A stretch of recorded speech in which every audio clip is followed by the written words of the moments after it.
Hi mga Marsiko! Welcome to my channel. And for today's video, ituturo ko sa inyo kung ano nga ba yung mga sangkap na ginagamit ko.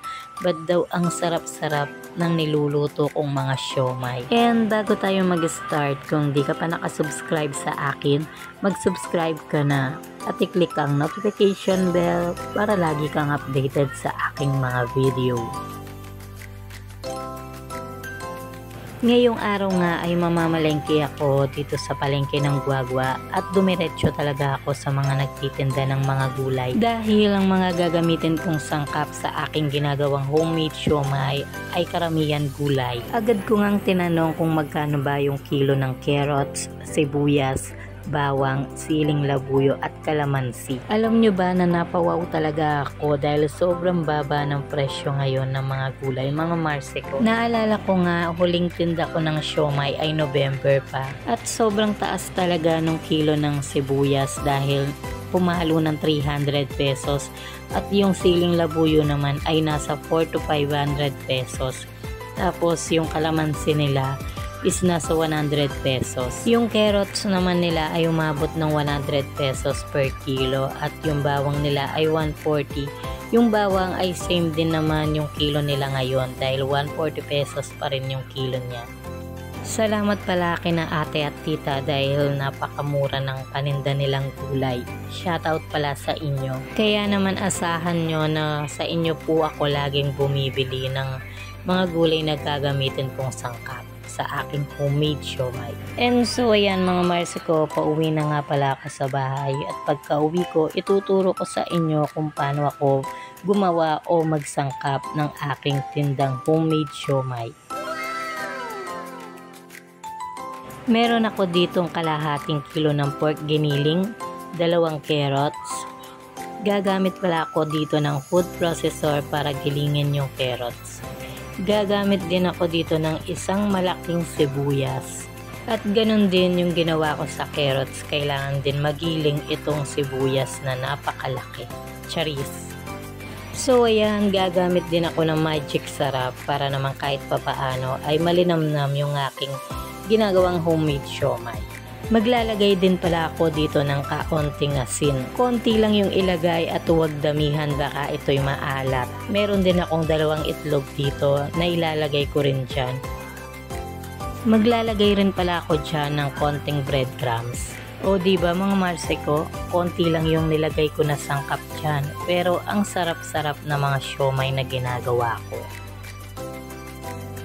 So ayan na nga mga Marsiko, kailangan lang natin imekos-mekos ang lahat ng mga sangkap na ginamit natin dyan. Pagkatapos ko nga palang minekos-mekos mga Marsiko ay lalagay ko muna sa ref ng 30 minutes.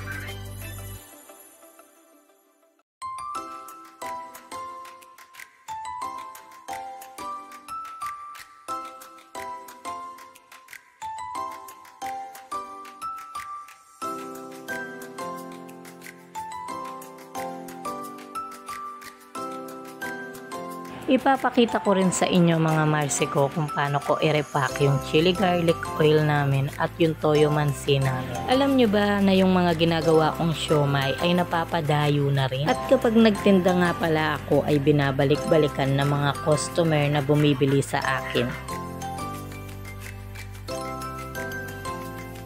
Maliit lang na siomai wrapper yung aking gagamitin dito mga Marsiko kasi para kahit papaano ay matansya ko naman yung aking ginagawa. At alam nyo ba mga Marsiko na nasa 500 pieces na siomai yung napapaubos ko sa isang araw lang.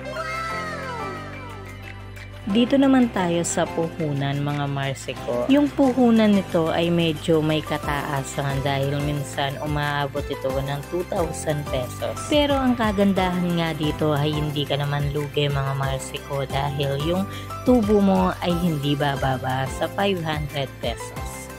Binebenta ko pala yung aking homemade siomai ng 10 pieces for only 60 pesos.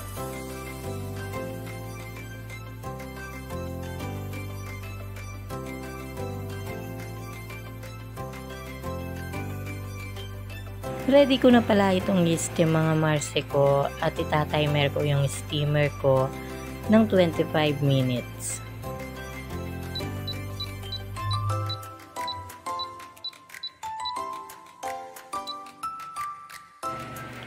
Ito na pala yung kinalabasan ng aking homemade siomai na niluto. Kailangan ko rin painitin yung aking toyo mansi para lalong sumarap.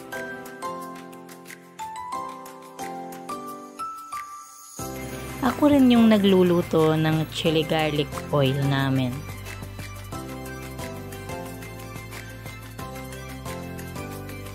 At ayan na nga mga marse ko, kung puhunan mo dito ay 2,000 pesos, yung kikitain mo kada araw ay 1,000 or 500 pesos. Sana ay nagustuhan nyo yung aking mini vlog dito sa ating YT channel. Hanggang dito na muna, yan lang naman. Salamat!